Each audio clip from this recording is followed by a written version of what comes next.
Hi everyone, నమస్తే అండి. Welcome to our channel Rishi home foods. ఈరోజు రెసిపీ వచ్చేసి నాటుకోడి కర్రీ అండి. సరికొత్తగా వండాలి అనుకున్నాను. సో దీన్ని చక్కటి మసాలాతోటి దీన్ని ఎంతో రుచిగా ట్రై చేశానండి. అదే మీకు షేర్ చేస్తున్నాను. ఎలా తయారు చేసుకోవాలో ఇప్పుడు మనం చూసేద్దామండి. కిలో నాటుకోడి అండి.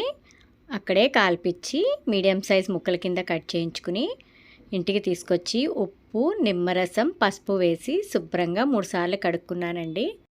ఇప్పుడు ఈ శుభ్రం చేసుకుని వాటర్ అంతా తీసేసి ఒక మిక్సింగ్ బౌల్లో వేసుకున్నానండి. దీంట్లోకి చిటికెడు పసుపు వేసుకోవాలండి. ముందుగా రుచికి సరిపడా సాల్టు.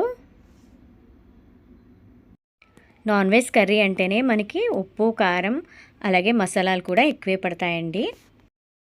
నేను ఇక్కడ 3 స్పూన్ల దాకా సాల్ట్ వేసుకున్నానండి. అలాగే కారం 3 స్పూన్లు. కారం ఇలా వేసేసుకున్నాక దీంట్లోకి 2 స్పూన్ల ఆయిల్ వేసుకోవాలండి.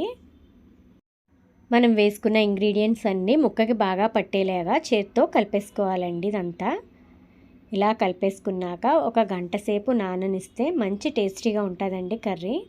మూత పెట్టి ఓ పక్కన పెట్టుకోవాలండి. ఇప్పుడు దీంట్లోకి మసాలాను చూద్దామండి. ముందుగా బిర్యానీ సామాన్ చూద్దాము.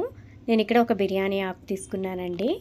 చిన్న ఇంచు దాల్చిన చెక్క, అలాగే 6 లవంగాలు, 3 ఇలాచీలు, అర స్పూన్ మిరియాలు, అలాగే ఒక అర డజన్ దాకా జీడిపప్పుని తీసుకోవాలండి. అలాగే 2 స్పూన్లు ధనియాలు, 1 స్పూన్ గసగసాలు, కొద్దిగా ఎండు కొబ్బరి, కొద్దిగా అల్లం ముక్క, అలాగే వెల్లుల్లి రెమ్మలు ఒక 10 దాకా తీసుకున్నానండి. అల్లం శుభ్రం చేసి కడిగి పెట్టుకోవాలండి. చిన్న ముక్కల కింద కట్ చేసి పెట్టుకోవాలండి. ఇప్పుడు ఒక మిక్సీ జార్ తీసుకుని అందులోకి 1 స్పూన్ జీలకర్ర యాడ్ చేసుకోవాలండి. ఇప్పుడు మనం తీసుకున్న మసాలాలన్నీ ఒక్కొక్కటిగా వేసుకుని ఒకసారి మెత్తగా పట్టుకోవాలండి. కొద్దిగా వాటర్ యాడ్ చేసుకుని మెత్తని పేస్ట్లా తయారు చేసుకోవాలండి. ఈ మసాలాతోటే మనకి కూర మరింత రుచినిస్తుందండి. మసాలా ఈ విధంగా ఉంటే సరిపోతుందండి. దీన్ని పక్కన పెట్టేసుకోవాలి. ఇప్పుడు స్టవ్ ఆన్ చేసుకుని ఒక దలసరి పాత్రని పెట్టుకోవాలండి. ఎప్పుడైనా సరే కర్రీకి రుచినిచ్చేది మనం వండే పాత్రను బట్టి కూడా ఉంటుందండి. దీంట్లోకి నేను 4 స్పూన్ల ఆయిల్ వేసుకున్నానండి. నాటుకోడికి ఆయిల్ ఎక్కువ ఉంటేనే టేస్ట్ బాగుంటుందండి. ఇప్పుడు ఆయిల్ హీట్ ఎక్కాక నేను ముందుగా 4 ఉల్లిపాయల్ని, మీడియం సైజ్ ఉల్లిపాయలని ఇలా చిన్న ముక్కల కింద కట్ చేసి పెట్టుకున్నానండి.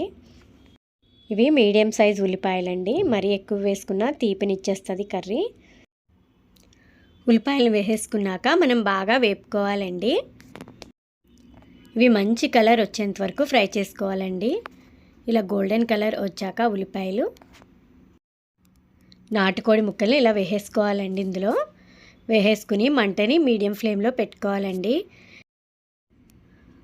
ముందుగా ఆడిపెట్టుకున్న మసాలా ముద్దని కూడా ఇందులో వేసేసుకోవాలండి. ఇలా మసాలా మొత్తం వేసేసుకుని గరిటె పెట్టి ముక్కకి బాగా పట్టేలాగా మొత్తం అంతా కలిపేసుకోవాలండి. మూత పెట్టి ఒక పావుగంట పాటు ఉడకనివ్వాలండి. మధ్య మధ్యలో కలుపుతూ ఉండాలి మనం.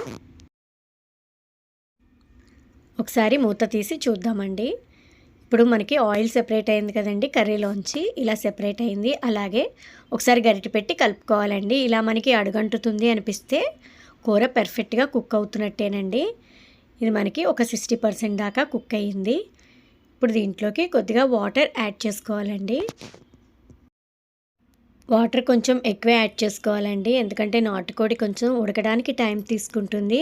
ఇప్పుడు మంటని హై ఫ్లేమ్లో పెట్టుకుని ఒకసారి ఇదంతా కలిపేసుకుని మూత పెట్టుకుని మరొక 10 నిమిషాల పాటు ఉడికించుకోవాలండి.